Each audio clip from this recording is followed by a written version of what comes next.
പാർലമെന്റിന്റെ ബജറ്റ് സമ്മേളനത്തിന് തുടക്കമാവുകയാണ്. രാഷ്ട്രപതി രാംനാഥ് കോവിന്ദിന്റെ നയപ്രഖ്യാപന പ്രസംഗം അല്പസമയത്തിനകം തന്നെ ഉണ്ടാകും. അതിന്റെ തത്സമയ സംപ്രേഷണത്തിലേക്ക്.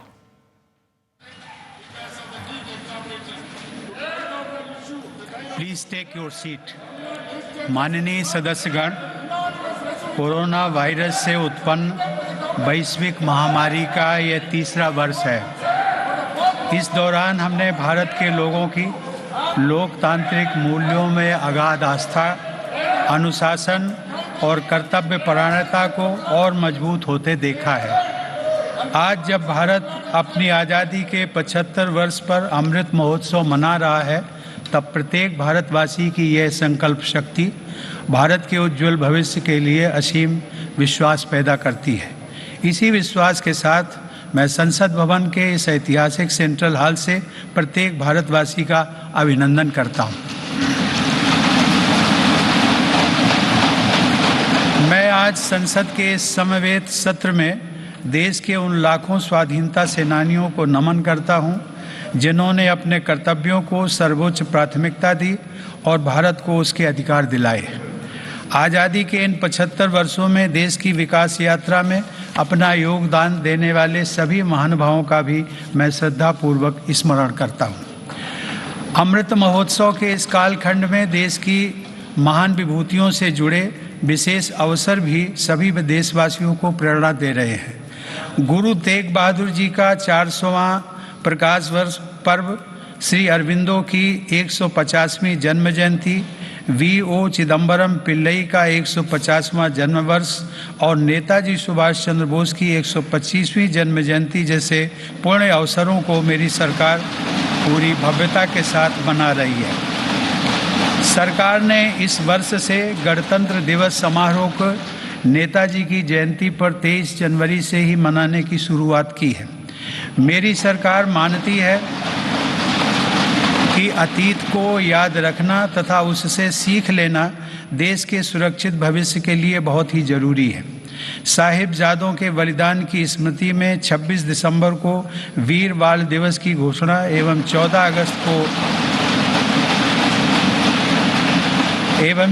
अगस्त को विभाजन विभीषिका स्मृति दिवस इसी सोच का परिचायक है। सरकार ने भगवान बिरसा मुंडा को श्रद्धांजलि स्वरूप उनके जन्म दिवस 15 नवंबर को जनजातीय गौरव दिवस के रूप में मनाने का भी निर्णय लिया। माननीय सदस्यगण, आज़ादी का अमृत महोत्सव हम सभी भारतीयों के लिए अगले 25 वर्षों के संकल्पों को आकार देने का पवित्र अवसर है। मेरी सरकार सबका साथ, सबका विकास, सबका विश्वास और सबका प्रयास के मंत्र पर चलते हुए अगले 25 वर्षों के लिए मजबूत बुनियाद पर तेजी से काम कर रही है। इस बुनियाद का सबसे महत्वपूर्ण संकल्प एक सर्वसमावेशी, सर्वहितकारी, सशक्त भारत का निर्माण और देश की आत्मनिर्भरता है। कोरोना के इस कठिन समय की चुनौतियों ने देशवासियों को अपने लक्ष्यों को जल्द से जल्द प्राप्त करने के लिए प्रेरित किया है। माननीय सदस्यगण, कोरोना महामारी ने पूरी दुनिया को प्रभावित किया है और भारत में भी हमारे बहुत से अपनों को हमसे छीना है। इन परिस्थितियों में केंद्र से लेकर राज्यों तक हमारी सभी सरकारों, स्थानीय शासन और प्रशासन, हमारे डॉक्टर्स, नर्सेज और हेल्थ वर्कर्स, हमारे वैज्ञानिकों और उद्यमियों सभी ने एक टीम के रूप में काम किया है।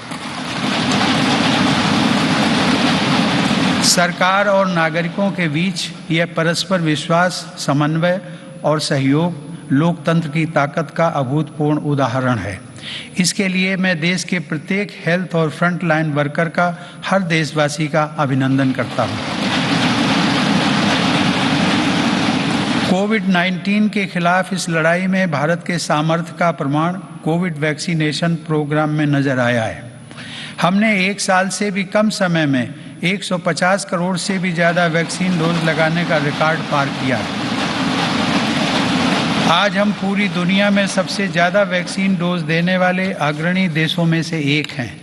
इस अभियान की सफलता ने देश को एक ऐसा रक्षा कवच दिया है जिससे हमारे नागरिकों की सुरक्षा भी बढ़ी है और उनका मनोबल भी बढ़ा है। आज देश में 90% से अधिक वयस्क नागरिकों को टीके की एक डोज मिल चुकी है, जबकि 70% से अधिक लोग दोनों डोज ले चुके हैं। हर घर दस्तक अभियान के माध्यम से सरकार बाकी लोगों तक भी पहुंच रही है। इसी माह वैक्सीनेशन प्रोग्राम में 15 से 18 वर्ष तक के किशोर किशोरियों को भी शामिल किया गया है। साथ ही फ्रंटलाइन वर्कर्स और बीमारियों से ग्रस्त वरिष्ठ नागरिकों के लिए प्रिकॉशनरी डोज की भी शुरुआत की गई है। अब तक देश में कुल 8 वैक्सीन्स को इमरजेंसी यूज़ के लिए स्वीकृत मिल चुकी है। भारत में बन रही 3 वैक्सीन्स को विश्व स्वास्थ्य संगठन की तरफ से आपात स्थिति में उपयोग की मंजूरी भी मिली है। भारत में बन रही ये वैक्सीन्स पूरी दुनिया को महामारी से मुक्त कराने और करोड़ों लोगों का जीवन बचाने में अहम भूमिका निभा रही है। माननीय सदस्यगण, कोरोना महामारी से निपटने के लिए हमारे देश के प्रयास केवल तात्कालिक चुनौतियों तक सीमित नहीं हैं। इसीलिए मेरी सरकार ऐसे दूरदर्शी समाधान तैयार कर रही है जो भविष्य के लिए भी प्रभावी और उपयोगी रहें। सरकार द्वारा 64,000 करोड़ रुपए की लागत से शुरू किया गया प्रधानमंत्री Ayushman Bharat health infrastructure mission इसका एक सराहनीय उदाहरण है। इससे न केवल वर्तमान की स्वास्थ्य संबंधी जरूरतों को पूरा करने में मदद मिलेगी, बल्कि आने वाले संकटों के लिए भी देश को तैयार किया जा सकेगा। मेरी सरकार की संवेदनशील नीतियों के कारण देश में अब स्वास्थ्य सेवाएं जन साधारण तक आसानी से पहुंच रही हैं। 80,000 से अधिक हेल्थ एंड वेलनेस सेंटर्स और करोड़ों की संख्या में जारी आयुष्मान भारत कार्ड से गरीबों को इलाज में बहुत मदद मिली है। सरकार ने 8,000 से अधिक जन औषधि केंद्रों के माध्यम से कम कीमत पर दवाइयां उपलब्ध कराकर इलाज पर होने वाले खर्च को कम किया है। सुलभ और सुगम स्वास्थ्य सेवाओं के लिए उठाया गया आयुष्मान भारत डिजिटल मिशन भी एक बड़ा कदम है। माननीय सदस्यगण, कोरोना काल में भारतीय फार्मा सेक्टर ने भी अपनी श्रेष्ठता को साबित किया है। वर्तमान समय में भारतीय फार्मा कंपनियों के उत्पाद 180 से ज़्यादा देशों में पहुंच रहे हैं। लेकिन इस क्षेत्र में भारत के लिए संभावनाएं कहीं अधिक व्यापक हैं। फार्मा इंडस्ट्री के लिए मेरी सरकार द्वारा घोषित PLI स्कीम से इन संभावनाओं को विस्तार मिलेगा और रिसर्च को भी गति मिलेगी। सरकार द्वारा किए गए प्रयासों के परिणाम स्वरूप योग, आयुर्वेद एवं पारंपरिक चिकित्सा पद्धतियों की लोकप्रियता लगातार बढ़ रही है। वर्ष 2014 में देश से 6,600 करोड़ रुपए के आयुष उत्पादों का निर्यात होता था, जो आज बढ़कर 11,000 करोड़ रुपए से अधिक हो गया है। दुनिया के सबसे पहले WHO global centre of traditional medicine की स्थापना भी भारत में होने जा रही है। माननीय सदस्यगण, हमारे संविधान के मुख्य शिल्पी बाबा साहब डॉक्टर भीमराव अंबेडकर ने कहा था कि मेरा आदर्श एक ऐसा समाज होगा जो स्वाधीनता, समानता और भाईचारे पर आधारित हो। प्रजातंत्र सरकार का एक स्वरूप मात्र नहीं है। प्रजातंत्र का मूल है अपने साथियों के प्रति आदर और सम्मान की भावना। बाबा साहब के इन आदर्शों को मेरी सरकार अपने लिए ध्येय वाक्य मानती है।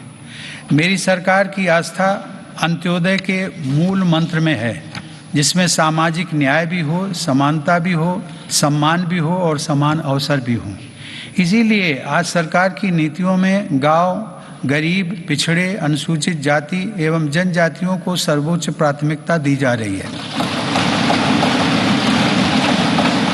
हाल के वर्षों में पद्म पुरस्कारों के चयन में भारत की यह भावना भली भांति झलकती है। विविधता से भरे भारत में देश के कोने कोने में समर्पित जीवन जीने वाले लोग राष्ट्र सेवा में जुटे हुए हैं। उनमें भारत की शक्ति के दर्शन होते हैं। माननीय सदस्यगण, कोरोना के इस महासंकट में हमने बड़े बड़े देशों में खाद्यान्न की कमी और भूख की परेशानी देखी है, लेकिन मेरी संवेदनशील सरकार ने इस बात का पूरा प्रयास किया कि 100 साल के इस सबसे बड़े संकट में कोई गरीब भूखा ना रहे। प्रधानमंत्री गरीब कल्याण अन्न योजना के अंतर्गत मेरी सरकार सभी गरीबों को हर महीने मुफ्त राशन दे रही है। 80 करोड़ लाभार्थियों को 19 महीनों से खाद्यान्न वितरित करने हेतु 2,60,000 करोड़ रुपए के खर्च के साथ भारत में आज दुनिया का सबसे बड़ा फूड डिस्ट्रीब्यूशन प्रोग्राम चलाया जा रहा है। वर्तमान परिस्थितियों को देखते हुए पूरी संवेदनशीलता के साथ मेरी सरकार ने इस योजना को मार्च 2022 तक बढ़ा दिया है। कोरोना काल में गरीब के स्वाभिमान और उसके रोजगार की रक्षा करने के लिए सरकार प्रधानमंत्री स्वनिधि योजना भी चला रही है। यह योजना हमारे रेहड़ी पटरी वाले भाइयों बहनों के लिए बहुत सहायक सिद्ध हो रही है। इस योजना के तहत अब तक 28 लाख रेहड़ी पटरी वालों को 2900 करोड़ रुपए से ज़्यादा की धनराशि जारी की गई है। सरकार अब इन स्ट्रीट वेंडर्स को ऑनलाइन फूड डिलीवरी करने वाली कंपनियों के साथ भी जोड़ रही है। श्रमिकों के हितों की रक्षा के लिए सरकार ने ई श्रम पोर्टल भी शुरू किया है, जिससे अब तक 23 करोड़ से अधिक श्रमिक जुड़ चुके हैं। जनधन आधार मोबाइल अर्थात जैम ट्रिनिटी को मेरी सरकार ने जिस तरह नागरिक सशक्तिकरण से जोड़ा है, उसका प्रभाव भी हम लगातार देख रहे हैं। 44 करोड़ से अधिक गरीब देशवासियों के बैंकिंग सिस्टम से जुड़ने के कारण महामारी के दौरान करोड़ों लाभार्थियों को सीधे कैश ट्रांसफर का लाभ मिला है। डिजिटल इंडिया और डिजिटल इकोनॉमी के बढ़ते प्रसार के संदर्भ में देश के यूपीआई प्लेटफॉर्म की सफलता के लिए भी मैं सरकार के विजन की प्रशंसा करूंगा। दिसंबर 2021 में देश में 8 लाख करोड़ रुपए से ज़्यादा का लेन देन यूपीआई के माध्यम से हुआ है। यह इस बात का उदाहरण है कि हमारे देश में जन सामान्य द्वारा बदलाव और तकनीक को बहुत तेज़ी से अपनाया जा रहा है। माननीय सदस्यगण, मेरी सरकार मूलभूत सुविधाओं को गरीब के सशक्तिकरण और गरीब की गरिमा बढ़ाने का माध्यम मानती है। पिछले वर्षों के अनवरत प्रयासों से प्रधानमंत्री आवास योजना में अब तक 2 करोड़ से अधिक पक्के घर गरीबों को मिल चुके हैं। प्रधानमंत्री आवास योजना ग्रामीण के तहत गत 3 वर्षों में करीब 1.5 लाख करोड़ रुपए की लागत से 1 करोड़ 17 लाख घर स्वीकृत किए गए हैं। हर घर जल पहुंचाने के उद्देश्य से शुरू किए गए जल जीवन मिशन ने लोगों के जीवन में बड़ा बदलाव लाना शुरू कर दिया है। महामारी की बाधाओं के बावजूद करीब 6 करोड़ ग्रामीण घरों को पेयजल के कनेक्शन से जोड़ा गया है। इसका बहुत बड़ा लाभ हमारे गांव की महिलाओं, बहनों, बेटियों को हुआ है। ग्रामीण क्षेत्रों में लोगों को उनकी संपत्ति के दस्तावेज देने के लिए शुरू की गई स्वामित्व योजना भी एक असाधारण प्रयास है। इस योजना के तहत अब तक 27,000 गाँव में 40 लाख से अधिक प्रॉपर्टी कार्ड दिए जा चुके हैं। ये प्रॉपर्टी कार्ड न केवल विवादों को रोकने में सहायक हैं, बल्कि गांव के लोगों को बैंकों से मदद मिलना भी आसान हो रहा है। माननीय सदस्यगण, मेरी सरकार ग्रामीण अर्थव्यवस्था और देश के किसानों को सशक्त बनाने के लिए निरंतर काम कर रही है। वैश्विक महामारी के बावजूद साल 2020-21 में हमारे किसानों ने 30 करोड़ टन से अधिक खाद्यान्न और 33 करोड़ टन से अधिक बागवानी उत्पादों की पैदावार की। सरकार ने रिकॉर्ड उत्पादन को ध्यान में रखते हुए रिकॉर्ड सरकारी खरीद की है। रबी की फसल के दौरान 433 लाख मीट्रिक टन गेहूं की खरीद की गई, जिससे लगभग 50 लाख किसानों को सीधा फायदा पहुंचा है। खरीफ की फसल के दौरान रिकॉर्ड लगभग 900 लाख मीट्रिक टन धान की खरीद की गई, जिससे 1 करोड़ 30 लाख किसान लाभान्वित हुए। सरकार के प्रयासों से देश का कृषि निर्यात भी रिकॉर्ड स्तर पर बढ़ा है। वर्ष 2020-21 में कृषि निर्यात में 25% से अधिक की वृद्धि दर्ज की गई। यह निर्यात लगभग 3 लाख करोड़ रुपए पहुंच गया है। हॉर्टिकल्चर और शहद उत्पादन भी किसानों के लिए आमदनी के नए स्रोतों और बाजार तक उनकी बढ़ती पहुंच के महत्वपूर्ण माध्यम हैं। शहद उत्पादन को प्रोत्साहन देने से वर्ष 2020-21 में देश का शहद उत्पादन 1,25,000 मीट्रिक टन तक पहुंच गया है, जो कि 2014-15 की तुलना में करीब 55% ज़्यादा है। 2014-15 की तुलना में शहद की निर्यात मात्रा में भी 102% से ज़्यादा की वृद्धि दर्ज की गई है। किसानों को उनकी फसल के अधिक दाम मिले, इसके लिए उनके उत्पादों का सही बाजार तक पहुंचना जरूरी होता है। इस दिशा में सरकार ने किसान रेल सेवा शुरू करते हुए किसानों के लिए खुशहाली के नए रास्ते खोलने का काम किया है। कोरोना काल में भारतीय रेल ने सब्जियों, फलों तथा दूध जैसी जल्दी खराब होने वाली खाद्य सामग्री के परिवहन के लिए 150 से अधिक मार्गों पर 1900 से ज़्यादा किसान रेल चलाई और करीब 6 लाख मीट्रिक टन कृषि उत्पादों की ढुलाई की। यह इस बात का उदाहरण है कि अगर सोच नई हो तो पुराने संसाधनों से भी नए रास्ते बनाए जा सकते हैं। माननीय सदस्यगण, कृषि क्षेत्र में देश की सतत सफलता और बढ़ते सामर्थ्य का सबसे बड़ा श्रेय मैं देश के छोटे किसानों को देना चाहता हूँ। देश के 80% किसान छोटे किसान ही हैं, जिनके हितों को मेरी सरकार ने हमेशा केंद्र में रखा है। प्रधानमंत्री किसान सम्मान निधि के माध्यम से 11 करोड़ से अधिक किसान परिवारों को 1,80,000 करोड़ रुपए दिए गए हैं। इस निवेश से कृषि क्षेत्र में आज बड़े बदलाव दिखाई दे रहे हैं। फसल बीमा योजना में नए बदलावों का लाभ भी देश के छोटे किसानों को हुआ है। इन बदलावों के बाद से अब तक 8 करोड़ से अधिक किसानों को मुआवजा के तौर पर 1 लाख करोड़ रुपए से ज़्यादा की राशि दी जा चुकी है। खेतों के नज़दीक जरूरी इंफ्रास्ट्रक्चर को विकसित करने के लिए भी मेरी सरकार अभूतपूर्व स्तर पर निवेश कर रही है। 1 लाख करोड़ रुपए के कृषि इंफ्रास्ट्रक्चर फंड के अंतर्गत हजारों परियोजनाओं को मंजूरी दी गई है। मेरी सरकार ने खाद्य तेल में आत्मनिर्भरता को ध्यान में रखते हुए 11,000 करोड़ रुपए की लागत से national mission on edible oils oil palm की शुरुआत भी की है। सरकार ऑर्गेनिक खेती, प्राकृतिक खेती और क्रॉप डाइवर्सिफिकेशन जैसे विशेष प्रयास भी कर रही है। यह आप सभी की जानकारी में है कि संयुक्त राष्ट्र ने वर्ष 2023 को इंटरनेशनल ईयर ऑफ मिलेट्स के रूप में घोषित किया है। मेरी सरकार इंटरनेशनल ईयर ऑफ मिलेट्स को देश के किसानों, self help groups, FPOs, food industry और जन सामान्य के साथ मिलकर व्यापक स्तर पर मनाएगी। मेरी सरकार वर्षा जल संरक्षण के लिए भी गंभीरता से काम कर रही है। देश में रेन वाटर हार्वेस्टिंग इंफ्रास्ट्रक्चर के निर्माण और पारंपरिक जल स्रोतों के जीर्णोद्धार के लिए विशेष अभियान चलाए जा रहे हैं।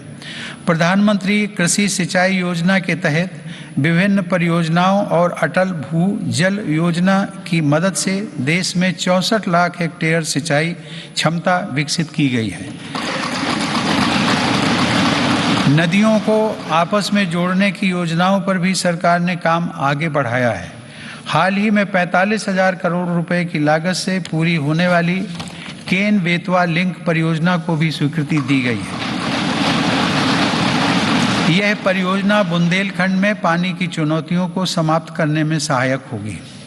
माननीय सदस्यगण, ग्रामीण अर्थव्यवस्था को गति देने में महिलाओं की भूमिका अधिक विस्तृत होती जा रही है। 2021-22 में 28 लाख सेल्फ हेल्प ग्रुप्स को बैंकों की तरफ से 65,000 करोड़ रुपए की मदद दी गई है। यह राशि 2014-15 की तुलना में 4 गुना अधिक है। सरकार ने हजारों महिला सेल्फ हेल्प ग्रुप्स के सदस्यों को ट्रेनिंग देकर उन्हें बैंकिंग सखी के रूप में भागीदार भी बनाया है। ये महिलाएं ग्रामीण क्षेत्रों में बैंकिंग सेवाओं को घर घर तक पहुंचाने का माध्यम बन रही हैं। महिला सशक्तिकरण मेरी सरकार की उच्च प्राथमिकताओं में से एक है। उज्ज्वला योजना की सफलता के हम सभी साक्षी हैं। मुद्रा योजना के माध्यम से हमारे देश की माताओं बहनों की उद्यमिता और कौशल को बढ़ावा मिला है। बेटी बचाओ बेटी पढ़ाओ पहल से अनेक सकारात्मक परिणाम सामने आए हैं और स्कूलों में प्रवेश लेने वाली बेटियों की संख्या में उत्साहजनक वृद्धि हुई है। बेटे बेटी को समानता का दर्जा देते हुए मेरी सरकार ने महिलाओं के विवाह के लिए न्यूनतम आय को 18 वर्ष से बढ़ाकर पुरुषों के समान 21 वर्ष करने का विधेयक भी संसद में प्रस्तुत किया है। सरकार ने 3 तलाक को कानूनन अपराध घोषित कर समाज को इस कुप्रथा से मुक्त करने की शुरुआत की है। मुस्लिम महिलाओं पर केवल मेहरम के साथ ही हज यात्रा करने जैसे प्रतिबंधों को भी हटाया गया है। वर्ष 2014 से पूर्व अल्पसंख्यक वर्ग के लगभग 3 करोड़ विद्यार्थियों को छात्रवृत्तियां दी गई थी, जबकि मेरी सरकार ने वर्ष 2014 से अब तक ऐसे 4.5 करोड़ से अधिक विद्यार्थियों को छात्रवृत्तियां प्रदान की। इससे मुस्लिम बालिकाओं के स्कूल छोड़ने की दर में महत्वपूर्ण कमी दर्ज की गई है तथा उनके प्रवेश में वृद्धि देखी गई है। देश की बेटियों में सीखने की क्षमता को बढ़ावा देने के लिए राष्ट्रीय शिक्षा नीति में जेंडर इंक्लूजन फंड का भी प्रावधान किया गया है। यह हर्ष की बात है कि मौजूदा सभी 33 सैनिक स्कूलों ने बालिकाओं को प्रवेश देना शुरू कर दिया है। सरकार ने राष्ट्रीय रक्षा अकादमी में भी महिला कैडेट्स के प्रवेश को मंजूरी दी है। महिला कैडेट्स का पहला बैच एनडीए में जून 2022 में प्रवेश करेगा। मेरी सरकार के नीतिगत निर्णय और प्रोत्साहन से विभिन्न पुलिस बलों में महिला पुलिसकर्मियों की संख्या में 2014 के मुकाबले दोगुनी से ज़्यादा बढ़ोतरी हो चुकी है। माननीय सदस्यगण, महान संत तिरुवल्लुवर ने कहा था, कक्कर्क कसड्डर कर्प वई कट्रिपिन निकर्क अद्दकर्क तगह। अर्थात एक व्यक्ति जो कुछ भी सीखता है वह उसके आचरण में दिखाई देता है। आत्मनिर्भर भारत के संकल्प व सामर्थ्य को आकार देने के लिए मेरी सरकार देश में नई राष्ट्रीय शिक्षा नीति लागू कर रही है। राष्ट्रीय शिक्षा नीति के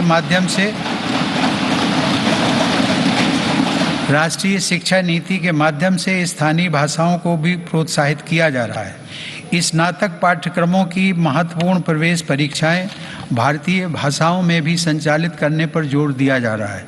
इस वर्ष 10 राज्यों के 19 इंजीनियरिंग कॉलेजों में 6 भारतीय भाषाओं में पढ़ाई शुरू हो रही है। स्किल इंडिया मिशन के तहत ITI, जन शिक्षण संस्थान और प्रधानमंत्री कौशल केंद्रों के जरिए पूरे देश में 2.25 करोड़ से अधिक युवाओं का कौशल विकास हुआ है। स्किल को उच्च शिक्षा के साथ जोड़ने के लिए UGC के नियमों में कई बदलाव भी किए गए हैं।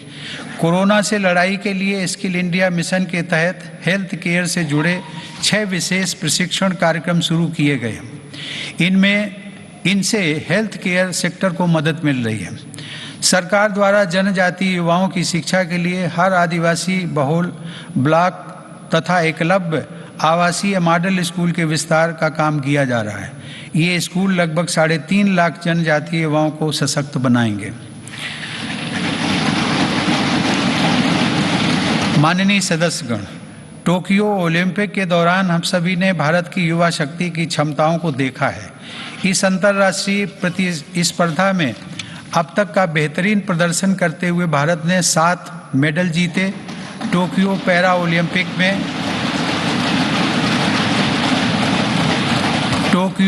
ओलंपिक में भी भारतीय पैरा एथलीटों ने 19 पदक जीतकर रिकॉर्ड कायम किया। ओलंपिक प्रतिस्पर्धाओं तथा खेलकूद में भारत की उपस्थिति मजबूत करने के लिए केंद्र सरकार राज्य सरकारों के साथ मिलकर देश में सैकड़ों खेलो इंडिया केंद्र स्थापित कर रही है। पैरा स्पोर्ट्स में दिव्यांग युवाओं को ट्रेनिंग देने के लिए सरकार ने ग्वालियर में आधुनिक सुविधाओं से युक्त सेंटर फॉर डिसेबिलिटी स्पोर्ट्स की स्थापना भी की है। माननीय सदस्यगण, दिव्यांग जनों के लिए सुगमता, समानता और सम्मानपूर्ण जीवन के अवसर प्रदान करना एक समाज के रूप में हमारी सामूहिक जिम्मेदारी है। इस दिशा में आज सुगम्य भारत अभियान हमारी राष्ट्रीय संवेदना का परिचय दे रहा है। दिव्यांग जनों का जीवन बदलने के लिए देश में निःशुल्क सहायक उपकरणों से लेकर कॉकलियर इम्प्लांट सर्जरी जैसे प्रोग्राम चलाए जा रहे हैं। इन कार्यक्रमों के अंतर्गत अब तक 25 लाख से अधिक दिव्यांग व्यक्तियों को सहायता उपकरण उपलब्ध करवाए गए हैं और करीब 4000 सफल कॉकलियर इम्प्लांट किए गए हैं। इन्हीं प्रयासों को आगे बढ़ाते हुए सरकार ने मध्य प्रदेश में national institute of mental health rehabilitation की स्थापना भी की है। दिव्यांग युवाओं के भविष्य के लिए 10,000 शब्दों की इंडियन साइन लैंग्वेज डिक्शनरी भी बनाई गई है। माननीय सदस्यगण, हमारा स्टार्टअप इकोसिस्टम हमारे युवाओं के नेतृत्व में तेजी से आकार ले रही अनंत नई संभावनाओं का उदाहरण है। वर्ष 2016 से हमारे देश में 56 अलग अलग सेक्टर्स में 60,000 नए स्टार्टअप्स बने हैं। इन स्टार्टअप्स के जरिए 6 लाख से अधिक रोजगारों का सृजन हुआ है। वर्ष 2021 में कोरोना काल में भारत में 40 से अधिक यूनिकॉर्न स्टार्टअप अस्तित्व में आए, जिनमें से प्रत्येक का मूल्य 7,400 करोड़ रुपए से अधिक आंका गया है। मेरी सरकार की नीतियों की वजह से आज भारत उन देशों में है जहां इंटरनेट की कीमत सबसे कम है तथा स्मार्टफोन की कीमत भी सबसे कम है। इसका बहुत बड़ा लाभ भारत की नौजवान पीढ़ी को मिल रहा है। भारत 5G मोबाइल कनेक्टिविटी पर भी तेजी से काम कर रहा है, जिससे अनेक नई संभावनाओं के द्वार खुलेंगे। सेमीकंडक्टर को लेकर भारत के प्रयासों का बहुत बड़ा लाभ हमारे स्टार्टअप इकोसिस्टम को होगा। भारत के युवाओं को तेजी से बदलती टेक्नोलॉजी का लाभ मिले, इसके लिए भी सरकार ने अनेक नीतिगत निर्णय लिए हैं। कई नए सेक्टरों में प्रवेश के द्वार खोले। सरकार ने startups intellectual property protection program के माध्यम से पेटेंट और ट्रेडमार्क से जुड़ी प्रक्रियाओं को आसान बनाया है, उन्हें नई गति दी है। इसी का परिणाम है कि इस वित्त वर्ष में पेटेंट के लिए लगभग 6,000 और ट्रेडमार्क के लिए 20,000 से ज़्यादा आवेदन किए गए। माननीय सदस्यगण, मेरी सरकार के निरंतर प्रयासों से भारत एक बार फिर विश्व की सर्वाधिक तेजी से विकसित हो रही अर्थव्यवस्थाओं में से एक बन गया है।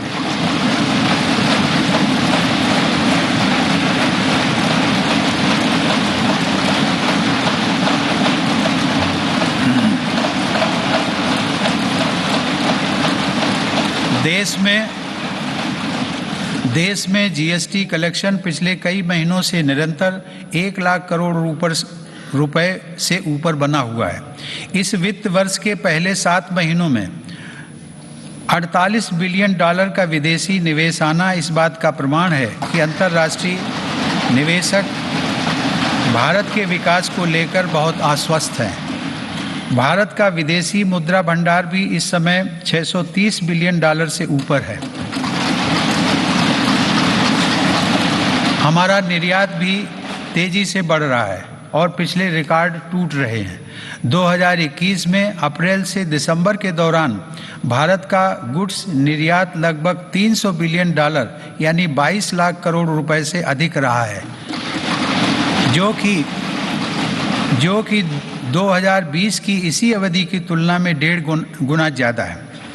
मेरी सरकार ने मैन्युफैक्चरिंग सेक्टर में मौजूद संभावनाओं को साकार करने और युवाओं को नए अवसर देने के लिए 1,97,000 करोड़ रुपए से ज़्यादा के निवेश से 14 महत्वपूर्ण PLI स्कीम्स शुरू की हैं। प्रधानमंत्री गति शक्ति राष्ट्रीय मास्टर प्लान के रूप में एक साथ जोड़ा है। यह प्लान भारत में मल्टी मोडल ट्रांसपोर्ट के एक नए युग का प्रारंभ करने जा रहा है। भविष्य के भारत में रेलवेज, हाईवेज और एयरवेज अलग अलग और अलग थलग इंफ्रास्ट्रक्चर नहीं होंगे, बल्कि एक देश के एकजुट संसाधन के तौर पर काम करेंगे। ग्रामीण क्षेत्रों में सड़कों, संसाधनों और इंफ्रास्ट्रक्चर के निर्माण से देश की उन संभावनाओं को उड़ान मिल रही है जो दशकों से उपेक्षित पड़ी थी। प्रधानमंत्री ग्राम सड़क योजना की उपलब्धियां गर्व करने योग्य हैं।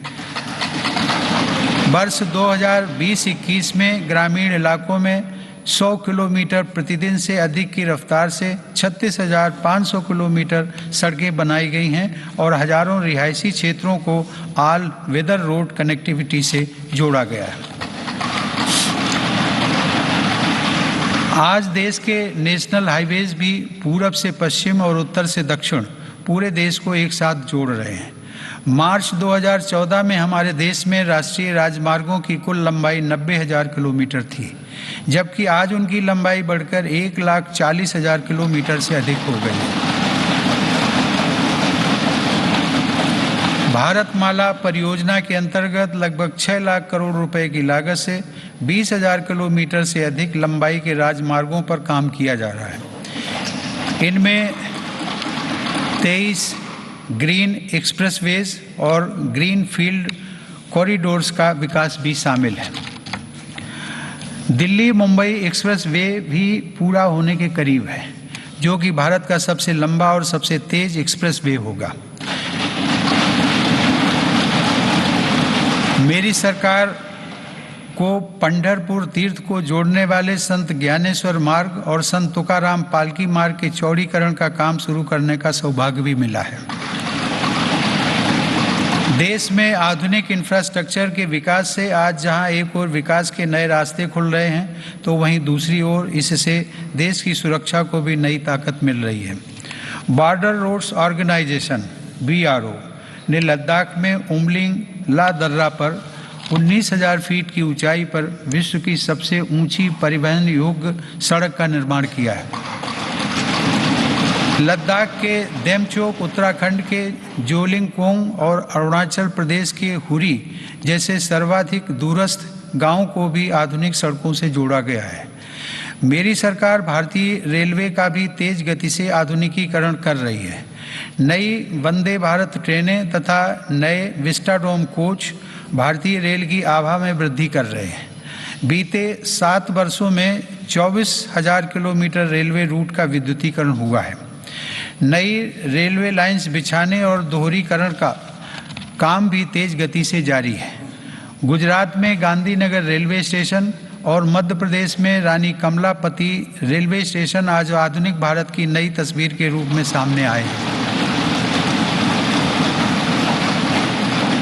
कश्मीर में चिनाब नदी पर निर्मित हो रहा रेलवे आर्च ब्रिज आकर्षण का केंद्र बन रहा है। मेरी सरकार ने गरीब और मध्यम वर्ग का जीवन आसान बनाने के लिए पब्लिक ट्रांसपोर्ट की सुविधा बढ़ाने में भी असाधारण काम किया है। देश में 11 नई मेट्रो लाइंस पर सेवाएं शुरू की गई हैं, जिनका लाभ 8 राज्यों में लाखों लोगों को हर दिन मिल रहा है। भारत आज दुनिया के 4 सबसे बड़े ड्राइवरलेस ट्रेन नेटवर्क वाले देशों में भी शामिल हो गया है। हमने देश में इंडिजिनस ऑटोमेटिक ट्रेन सिस्टम भी विकसित किया है, जो कि मेक इन इंडिया की बढ़ती क्षमता का प्रतीक है। सरकार ने देश में 21 ग्रीन फील्ड एयरपोर्ट्स के निर्माण के लिए भी मंजूरी दी है। इनमें से देश का सबसे बड़ा एयरपोर्ट उत्तर प्रदेश के गौतम बुद्ध नगर जिले में बन रहा है। देश के महत्वपूर्ण कारोबारी क्षेत्रों को बंदरगाहों से जोड़ने के लिए सागरमाला कार्यक्रम के अंतर्गत 80 से अधिक कनेक्टिविटी परियोजनाओं पर भी काम हो रहा है। अब तक 24 राज्यों में 5 मौजूदा राष्ट्रीय जलमार्गों और 106 नए जलमार्गों सहित कुल 111 जलमार्गों को राष्ट्रीय जलमार्ग घोषित किया गया है। इनमें से 23 जलमार्गों के जरिए माल परिवहन भी हो सकेगा। आधुनिक इंफ्रास्ट्रक्चर की दिशा में सरकार द्वारा 27,000 सर्किट किलोमीटर से ज़्यादा ट्रांसमिशन लाइंस भी बिछाई गई हैं। माननीय सदस्यगण, बीते समय में हमने देश में आत्मनिर्भर भारत के नए संकल्प को ठोस आकार लेते देखा है। इस संकल्प को रिफॉर्म्स की ऊर्जा से तेज गति प्राप्त हो रही है। नए लेबर रिफॉर्म्स से लेकर बैंकिंग रिफॉर्म्स और इंसॉल्वेंसी एंड बैंक्रप्सी कोड तक सुधारों का यह क्रम बिना रुके अनवरत चल रहा है। विगत वर्ष केंद्र और राज्यों के अलग अलग विभागों में 26,000 से ज़्यादा कंप्लायंसेस की आवश्यकता को घटाया जा चुका है। देश में स्पेस को प्राइवेट सेक्टर के लिए खोलकर संभावनाओं का अनंत आकाश भी उपलब्ध करा दिया गया। पिछले साल भारत की अंतरिक्ष क्षमताओं को बढ़ाने के लिए इन स्पेस का गठन किया जाना ऐसा ही एक प्रमुख कदम है। तेजी से विकसित हो रही ड्रोन टेक्नोलॉजी और इससे जुड़ी संभावनाओं को लेकर भी मेरी सरकार सजग और सक्रिय है। इस दिशा में सरकार ने सिंप्लीफाइड ड्रोन रूल्स 2021 को अधिसूचित किया है और ड्रोन व ड्रोन कलपुर्जों के देश में निर्माण के लिए PLI योजना भी शुरू की है। इससे देश को भविष्य की इस महत्वपूर्ण टेक्नोलॉजी में अपनी स्थिति को मजबूत बनाने में मदद मिलेगी। माननीय सदस्यगण, मेरी सरकार देश की सुरक्षा के लिए दृढ़ संकल्पित होकर काम कर रही है। सरकार की नीतियों की वजह से डिफेंस सेक्टर में, विशेषकर रक्षा उत्पादन में देश की आत्मनिर्भरता लगातार बढ़ रही है। वर्ष 2020-21 में सैन्य बलों के आधुनिकीकरण के लिए जो भी स्वीकृतियां प्रदान की गई, उनमें 87% उत्पादों में मेक इन इंडिया को प्राथमिकता दी गई। को संरक्षित, समृद्ध और सशक्त करना अपना दायित्व समझती है। यह गौरव की बात है कि धौलावीरा की हड़प्पा साइट और तेलंगाना स्थित 13वीं शताब्दी के काकतीय रुद्रेश्वर रामप्पा मंदिर को यूनेस्को विश्व धरोहर स्थल घोषित किया गया। प्रयागराज कुंभ मेले के बाद यूनेस्को की अमूर्त सांस्कृतिक विरासत सूची में कोलकाता की प्रतिष्ठित दुर्गा पूजा को भी शामिल किया गया। सरकार की यह भी प्राथमिकता रही है कि भारत की अमूल्य धरोहरों को देश में वापस लाया जाए। 100 वर्ष पूर्व भारत से चोरी हुई मां अन्नपूर्णा देवी की मूर्ति को वापस लाकर काशी विश्वनाथ मंदिर में स्थापित किया गया।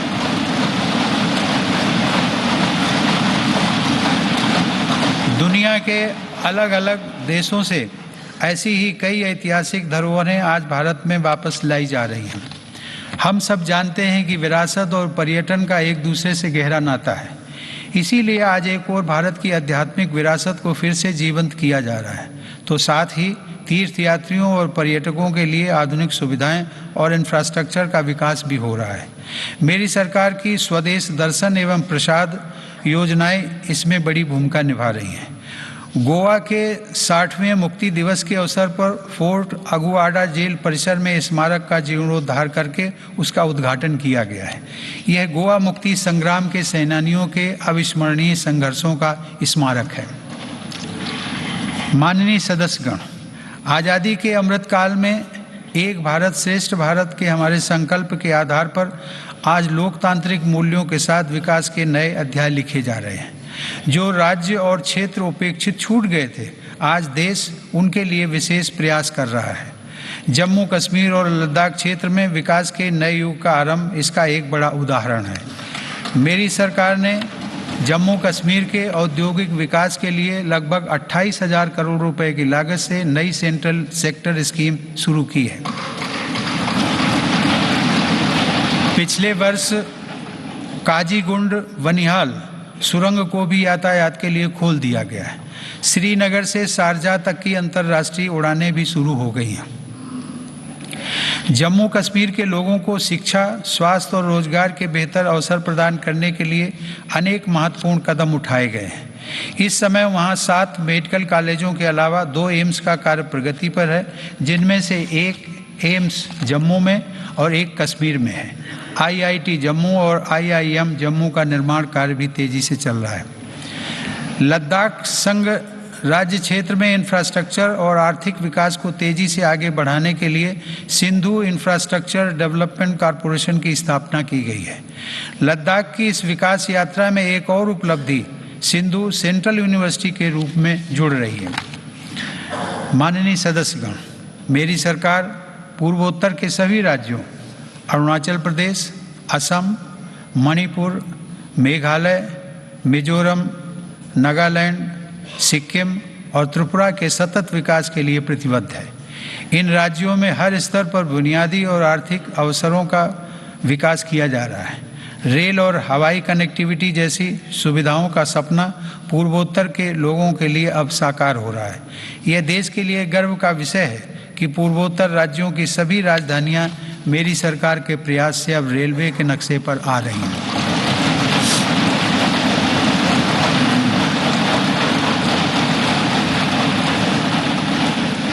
ईटानगर के होलोंगी में एक नए एयरपोर्ट की स्थापना की जा रही है। हाल ही में त्रिपुरा राज्य के महाराजा वीर विक्रम एयरपोर्ट में एक नया और आधुनिक टर्मिनल खोला गया है।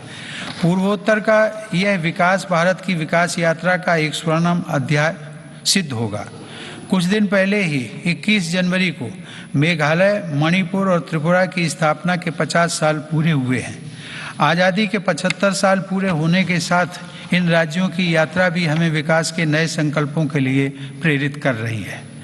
पूर्वोत्तर में शांति स्थापना के लिए मेरी सरकार के प्रयासों को ऐतिहासिक सफलता प्राप्त हुई है। अभी कुछ महीने पहले ही कार्बी आंगलोंग के दशकों पुराने विवाद को समाप्त करने के लिए केंद्र सरकार, असम की राज्य सरकार एवं कार्बी समूहों के बीच समझौता हुआ है। इससे इस क्षेत्र में शांति और खुशहाली का एक नया अध्याय शुरू हुआ है। सरकार द्वारा किए गए प्रयासों से आज देश में नक्सल प्रभावित जिलों की संख्या भी 126 से घटकर 70 रह गई है। माननीय सदस्यगण, मेरी सरकार नागरिकों की जरूरतों के प्रति सरकारी विभागों को अधिक से अधिक जवाबदेह बनाने के लिए कृत संकल्प है। बकाया मामलों में निपटान हेतु तथा स्वच्छता के लिए भारत सरकार के प्रत्येक मंत्रालय में विशेष अभियान चलाया जा रहा है। मिशन कर्मयोगी के अंतर्गत सिविल सर्वेंट्स की क्षमता बढ़ाने के लिए सरकार ने कैपेसिटी बिल्डिंग कमीशन की स्थापना की है। मिशन कर्मयोगी सिविल सर्वेंट्स के कैरियर में भी सहायक होगा और राष्ट्र निर्माण की नई जिम्मेदारियों के लिए उन्हें तैयार भी करेगा। न्याय प्राप्ति को सरल और सुगम बनाने के लिए भी देश में कई महत्वपूर्ण कदम उठाए जा रहे हैं। टेली लॉ प्रोग्राम के माध्यम से मुकदमों से पहले सलाह देने के लिए एक प्लेटफॉर्म का गठन किया गया है। विवादों के निपटारे में गति लाने के लिए मेरी सरकार ने राज्यसभा में मध्यस्थता विधेयक 2021 पेश किया है। माननीय सदस्यगण, आज देश की उपलब्धियां और सफलताएं देश के सामर्थ्य और संभावनाओं के समान ही असीम हैं। ये उपलब्धियां किसी एक संस्था या प्रतिष्ठान की नहीं हैं, बल्कि देश के कोटि कोटि नागरिकों की हैं। इनमें करोड़ों देशवासियों का श्रम और पसीना लगा है। ये सभी उपलब्धियां हमारे महत्वाकांक्षी लक्ष्यों की लंबी यात्रा में एक तरह से मील का पत्थर है और आगे बढ़ने के लिए हमारी प्रेरणाएं भी हैं। वर्ष 2047 में देश अपनी आज़ादी की शताब्दी पूरी करेगा। उस समय के भव्य, आधुनिक और विकसित भारत के लिए हमें आज कड़ी मेहनत करनी है। हमें अपने परिश्रम को पराकाष्ठा तक लेकर जाना है और यह सुनिश्चित करना है कि अंततः इसके लाभकारी परिणाम निकले। इसमें हम सबकी भागीदारी है और समान भागीदारी है। कोरोना काल में आप सभी सांसदों ने जिस तरह अपनी जिम्मेदारियों का निर्वहन किया और सभी सावधानियों का पालन करते हुए दोनों सदन संचालित हुए, मैं उसके लिए आप सभी की सराहना करता हूँ। आप सभी सांसदगण करोड़ों देशवासियों की आशाओं, आकांक्षाओं के सारथी हैं। इसी भावना के साथ हमें आगे भी काम करते रहना है। मुझे पूरा विश्वास है कि हम सब मिलकर अपने महान भारतवर्ष को गौरव के शिखर तक लेकर जाएंगे। इसी भावना के साथ आप सभी का एक बार फिर से अभिनंदन। आप सभी का बहुत बहुत धन्यवाद। जय हिंद।